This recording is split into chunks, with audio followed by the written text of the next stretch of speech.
The next question would be from the slip. Then, if the sister will allow, there's one Raj Malhotra. He's asking, if Islam is a religion of peace, then how come it was spread by the sword? The question posed was, if Islam is a religion of peace, how come it was spread by the sword? Islam comes from the root word salam, which means peace. It also means submitting your will to Allah subhanahu wa ta'ala, Almighty God. In short, Islam means peace acquired by submitting your will to Allah subhanahu wa ta'ala. But as I mentioned earlier, that everyone in the world does not want peace to prevail in the world. There are certain anti-social elements for their own benefits. They don't want peace to prevail. The robbers, the criminal. If peace will prevail, they will go out of business. So for their own benefits, there are certain human beings who don't want peace to prevail. So for such types of people, force may have to be used. Therefore, we have police, etc. So Islam is for peace, but sometimes you may have to use force to put the anti-social elements in their place. And the best answer to this question, that Islam was spread by the sword, is given by Deleuze O'Leary. He's a non-Muslim historian of great repute. In his book, Islam at the Crossroad, on page number 80, says that history makes it clear that the legend of fanatical Muslims sweeping across the world, forcing Islam at the point of the sword over conquered races, is the most fantastic, absurd myth that historians have ever repeated. Deleuze O'Leary, page number 8, book Islam at the Crossroad. I'm asking you a question, that we Muslims, we ruled Spain for about 800 years. Later on, the Crusaders came and they wiped out the Muslims. There was not a Muslim who could openly give the azan, the call for prayers. We didn't use any force. You know, we Muslims, we ruled the Arab lands for about 1400 years. For a few years, the Britishers came. For a few years, the French came. But overall, the Muslims were the lordship of the Arab land for 1400 years. Do you know today, there are 14 million Arabs who are Coptic Christians. Coptic Christian means they're Christians since generations. Since generations.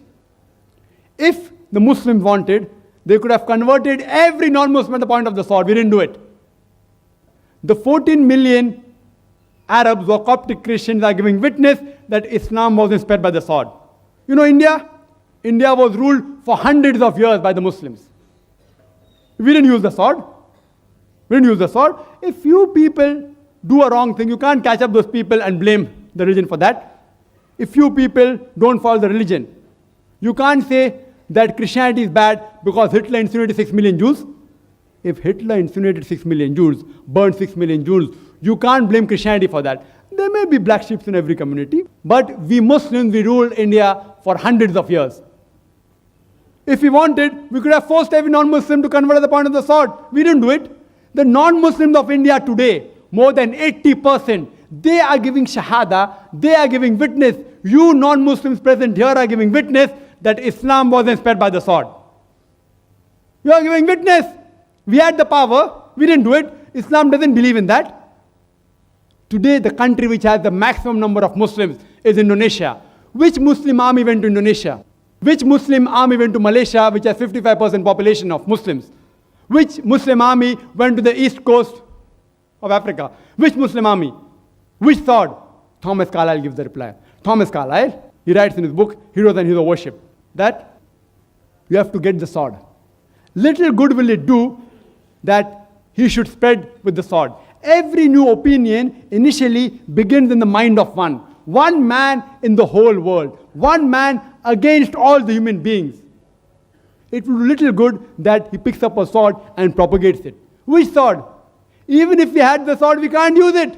Even if we had the metal sword, we can't use it. Quran says in Surah Baqarah chapter 2 verse 256, La ikrah fid deen, there is no compulsion in religion. Truth stands out clear from error. Anyone who grasps the hands of Allah subhanahu wa ta'ala and rejects the evil, he has held the most strong handhold that never breaks. Anyone who believes in Allah, Allah will take him from darkness to light. Anyone who believes in the evil, the Satan one, he will take him from lightness to dark. Which sword? Sword of the intellect. Quran says In Surah Nahl, chapter 16, verse 125, Udu ila sabili rabbika bil hikmah wal maw'izatil hasana wajadilhum billati ahsan. Invite all to the way of thy Lord with wisdom and beautiful preaching, and argue with them and reason with them in the ways that are best and most gracious. There was an article that came in the Plain Truth magazine. It was a reproduction of the Reader Digest Almanac Yearbook, 1986. It gave the statistics of the increase of the world religion between 1934 to 1984. In the 50 years, number one increase in major religion was Islam, 235%. 235%. I am asking you, which war took place between 1934 and 1984, which converted millions of non-Muslims to Islam? Which war? Do you know today, the fastest growing religion in America is Islam? Who is forcing the Americans to convert the point of the sword? The fastest growing religion in Europe is Islam. Who is forcing them the point of the sword? Quran gives the answer in no less than 3 different places.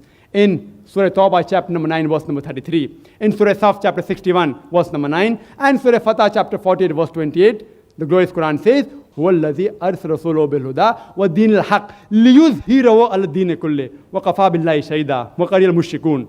Allah says that Allah has sent His messenger with truth and with guidance, so that it will prevail over all the other ways of life, over all the other ism. Islam is destined to supersede all, master them all, overcome them all. Kulli.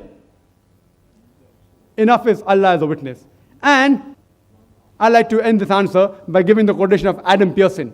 Dr. Adam Pearson said that people who fear that one day nuclear weaponry will fall in the hands of the Arabs, they fail to realize that the Islamic bomb has already been dropped. It fell the day Prophet Muhammad, peace be upon him, was born.